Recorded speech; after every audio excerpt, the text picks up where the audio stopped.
When I walked into the hotel ballroom where my wife's law firm opening party was being held, I felt nothing but pride.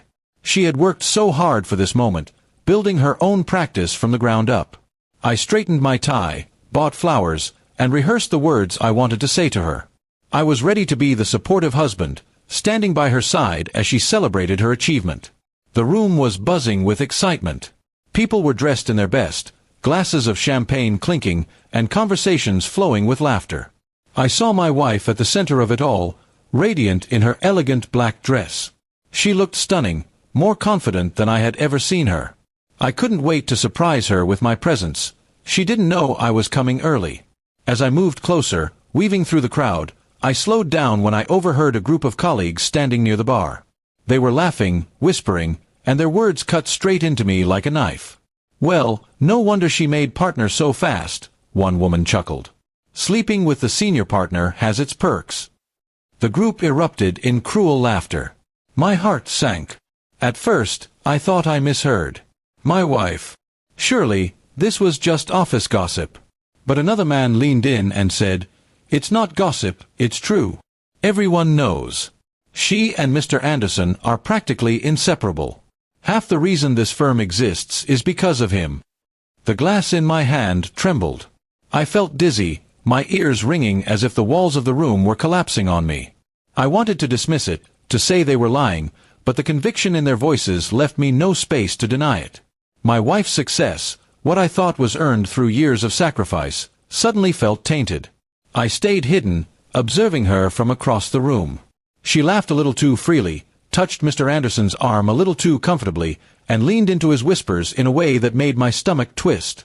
The way his hand lingered on the small of her back told me everything I didn't want to know. I should have confronted her then, but I couldn't. Instead, I sat down at an empty table, my flowers still in hand, and tried to swallow the lump in my throat.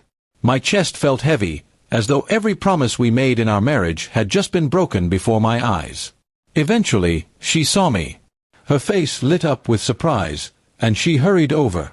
"You came," she said, kissing my cheek as though nothing was wrong. For a moment, I almost convinced myself to smile and play along.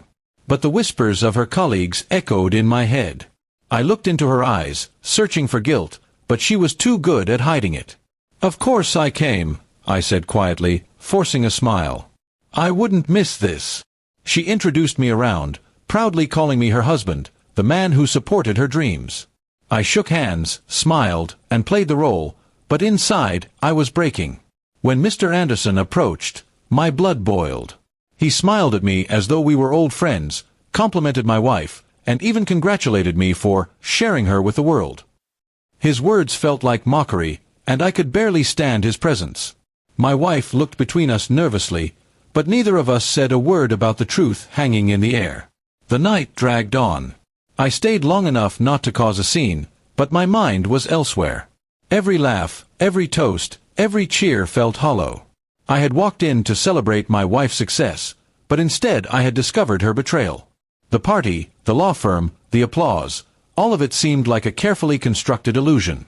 When the event ended, she asked me why I was so quiet. I told her I was just tired. She smiled sweetly, leaning on my arm, but the warmth between us felt dead. I drove us home in silence, my hands gripping the steering wheel so tightly my knuckles turned white. That night, lying beside her in bed, I stared at the ceiling while she drifted off peacefully. I wondered how many lies she had told me, how long she had been hiding her affair, and whether I had been nothing but a stepping stone for her ambitions. The next morning, I confronted her. I told her what I heard, what I saw, and how I felt.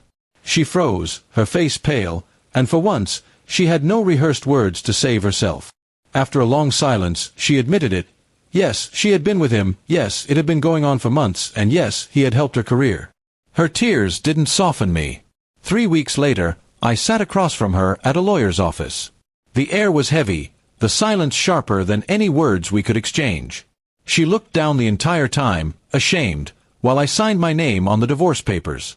With every stroke of the pen, I felt the weight of betrayal lifting.